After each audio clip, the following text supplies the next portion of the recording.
কোনো মুসলমানকে অপমান করা আমাদের যুবকদের কাছে আজকাল সবচাইতে প্রিয়, সবচেয়ে পছন্দের পাপ হলো এটা। যে পাপটা করতে আমাদের যুব সমাজ সবচেয়ে বেশি মজা পায়, স্বাদ পায়, এনজয় করে, রসিয়ে রসিয়ে যে পাপটা করে আমাদের যুবক বন্ধুরা, সেটা হলো কাউকে অসম্মান করা, অপমান করা। দেখবেন 2-4 জন বন্ধু মিলে আরেকজনকে নিয়ে টিজ করছে, আরেকজনকে নিয়ে উত্ত্যক্ত করছে, আরেকজনকে নিয়ে বাজে কথাবার্তা বলছে।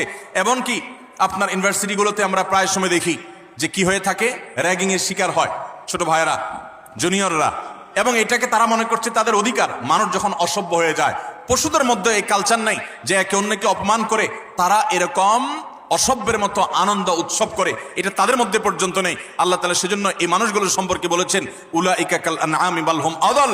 যাদের হিতাহিত জ্ঞান নেই, ভালো মন্দ পরখ করার মতো ক্ষমতা নেই, অন্যায় করে আবার সে উল্লাস করে, ফুর্তি করে, এই মানুষগুলো চতুষ্পদ জন্তুর চাইতে আরো খারাপ, কারণ চতুষ্পদ জন্তু এত খারাপ হতে পারে না। অতএব আমাদের যুবক বন্ধুরা, কোনোদিন কাউকে অপমান করে, কাউকে কষ্ট দিয়ে, কাউকে আঘাত করে, আসেন 4-5 বন্ধু একসাথে, এক বেচারা একা একা যাচ্ছে, তাকে নিয়ে হাসাহাসি করলেন, ঠাট্টা মশকরা করলেন, ইয়ারকি ফাজলামতি করলেন, তাকে অপমান করলেন, তাকে অপদস্থ করলেন, তাকে বেইজ্জত করলেন, অথচ এটা তার জন্য কষ্টের, এটা তার জন্য বেদনার, এটা তার জন্য যন্ত্রণার। আপনি যে মানুষ হয়ে থাকেন, আপনি যে মুসলমান হয়ে থাকেন, তো আপনার হাসি তামাশার নামে, বন্ধু বান্ধবের সাথে আড্ডার নামে আপনি কখনো এই অপকর্ম করতে পারেন